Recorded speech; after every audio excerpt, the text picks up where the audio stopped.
ଜାରକା ଜଳସେଚନ ବିଭାଜନ ପକ୍ଷରୁ ପାଣି ପଞ୍ଚାୟତ ପକ୍ଷ ପାଳନ। ଜାରକା ଜଳସେଚନ ବିଭାଜନ ପକ୍ଷରୁ ମଙ୍ଗଳବାର ଦିନ ପାଣି ପଞ୍ଚାୟତ ପକ୍ଷ ପାଳିତ ହୋଇଯାଇଛି। ବିଭାଜନର ଅଧୀକ୍ଷଣ ଯନ୍ତ୍ରୀ ଶିଶିର କୁମାର ଦାସ ଅଧ୍ୟକ୍ଷତାରେ ଅନୁଷ୍ଠିତ ଉତ୍ସବରେ ଅତିରିକ୍ତ ମୁଖ୍ୟ ଯନ୍ତ୍ରୀ ପ୍ରଣବ କୁମାର ନାୟକ ଯୋଗଦେଇ ପାଣି ପଞ୍ଚାୟତର ବିଭିନ୍ନ ସମସ୍ୟା କଥା ଓ ତାର ସମାଧାନ ପାଇଁ ସୁନ୍ଦର ପରାମର୍ଶ ଦେଇଥିଲେ। ହାଇ ଲେଭେଲ କେନାଲ ନାଭିଗେସନ ପାଇଁ ହୋଇଥିଲା। କେନାଲରେ ଜଳସ୍ରୋତ ଆସିବା ଓ ଧରି ରଖିବା କ୍ଷମତା ପାଇଁ ସର୍ଭେ ସରିଛି, ତାକୁ ତୁରନ୍ତ କାର୍ଯ୍ୟକାରୀ କରାଯିବ। ଚଣ୍ଡିଖୋଲ ଏସଡିଓ ଭାଗବତ ବେହେରା ସ୍ୱାଗତ ଭାଷଣ ଓ ମଞ୍ଚ ପରିଚାଳନା କରିଥିଲା ବେଳେ ଧର୍ମଶାଳା ଏସଡିଓ ସବ୍ୟସାଚୀ ବିଶ୍ୱାଳ ଅତିଥି ପରିଚୟ ପ୍ରଦାନ କରିଥିଲେ। ଡିଷ୍ଟ୍ରିବ୍ୟୁଟର 2 ନମ୍ବର ସଭାପତି ରମେଶ ଚନ୍ଦ୍ର ଦାସ, ସମ୍ପାଦକ ଦୁଶାସନ ସାହୁ, 1 ନମ୍ବରର ନଳିନୀକାନ୍ତ ପୃଷ୍ଟି, ଅନନ୍ତ କୁମାର ଷଣ୍ଢ, ବିଧାୟକ ପ୍ରତିନିଧି ଜିତେନ୍ଦ୍ର କୁମାର ରାଉତ, ଅତିରିକ୍ତ ଜିଲ୍ଲା ଅବସରପ୍ରାପ୍ତ କୃଷି ଅଧିକାରୀ ଦିଲ୍ଲୀପ କୁମାର ମହାନ୍ତି ପ୍ରମୁଖ ପାଣି ପଞ୍ଚାୟତ ବିଭିନ୍ନ ଅଭାବ ଅଭିଯୋଗ ଉପରେ କହିଥିଲେ।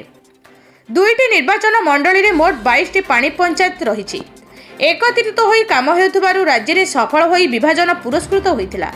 କଏମା ସରସ୍ୱତୀ ଶିଶୁ ମନ୍ଦିରର ଛାତ୍ରୀମାନେ ପ୍ରାରମ୍ଭିକ ସଙ୍ଗୀତ ଗାନ କରିଥିଲେ। ଚଣ୍ଡିଖୋଲ ଏସଡିଓ ଭାଗବତ ବେହେରା ମୁଖ୍ୟମନ୍ତ୍ରୀ ମୋହନ ଚରଣ ମାଝୀଙ୍କ ଜନ୍ମଦିନରେ ମୁଖ୍ୟମନ୍ତ୍ରୀଙ୍କ ପାଣି ପଞ୍ଚାୟତ ବାର୍ତ୍ତା ପାଠ କରିଥିଲେ। 5ଟି ଇଭେଣ୍ଟର ସଫଳ ଛାତ୍ରଛାତ୍ରୀଙ୍କୁ ଅର୍ଥରାଶି ଓ ପୁଷ୍ପଗୁଚ୍ଛ ଦେଇ ପୁରସ୍କୃତ କରାଯାଇଥିଲା। ବରି ସହକାରୀ ଯନ୍ତ୍ରୀ ମନୋରଞ୍ଜନ ତ୍ରିପାଠୀ ଧନ୍ୟବାଦ ଅର୍ପଣ କରିଥିଲେ। ଉତ୍ସବରେ ସମସ୍ତ ପାଣି ପଞ୍ଚାୟତର କର୍ମକର୍ତ୍ତା ଓ ଚାଷୀ ଉପସ୍ଥିତ ଥିଲେ।